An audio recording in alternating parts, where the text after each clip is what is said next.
جی کال تھوڑی دیر میں ہمیں دیتے ہیں وہ ہم. اچھا پروفیسر صاحب یہ بتائیے کہ یہ جو ریٹ آئی ہے یہ اپنی جگہ اور 18ویں ترمیم اپنی جگہ، یہ جو صوبوں میں ابھی بھی احساس محرومی کا اظہار ہوتا ہے، سندھی باوجود ہے کہ پیپلز پارٹی کے ذریعے وفاق میں بھی آ جاتے ہیں، اب بھی وہاں حکومت ہے سندھ میں بھی، لیکن یہ ہم ہر جگہ سنتے ہیں، اسے دور کیسے کیا جائے؟ آپ 3-4 سٹیپس کیا کہیں گے؟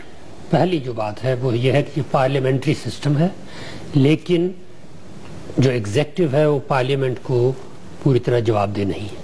پارلیمنٹری سسٹم کا بنیادی اصول ہے کہ یہ اپنے اندر سے سلیکٹ کرتی ہے ایگزیکٹو، اور پھر وہ پرائم منسٹر جس کو کہا جاتا ہے لیڈر آف دا ہاؤس، وہ لیڈر آف دا ہاؤس کو اویلیبل ہونا چاہیے. اس کے بعد وہ تو کل سینٹ کو ریزولوشن پاس کرنا پڑا ہے کہ وزیر اعظم ہفتے میں کم از کم ایک بار ضرور حاضر ہو، اب تک وہ آ نہیں گئے، وہ قومی اسمبلی میں جاتے تو سینٹ میں کہاں جائیں گے؟ آپ نے پریمپٹ کر دیا. جی امتیاز صاحب، ہمیں اصل میں کالز بہت آ رہی ہیں، لیکن کیونکہ گفتگو اس وقت جو ہے وہ اتنی انٹرسٹنگ ہوگی، کالز نہیں ہم لے سکے اور پروگرام کا وقت ختم ہو چکا ہے. آپ کو آج کا پروگرام کیسا لگا آپ ہمیں ای میل کر سکتے ہیں ca@expressnews.tv پر. اگلے ہفتے کے لیے مارے ذوالفقار خان اور امتیاز عالم کو اجازت دیجیے، اگلے ہفتے ملاقات ہوگی اللہ نے کے بعد.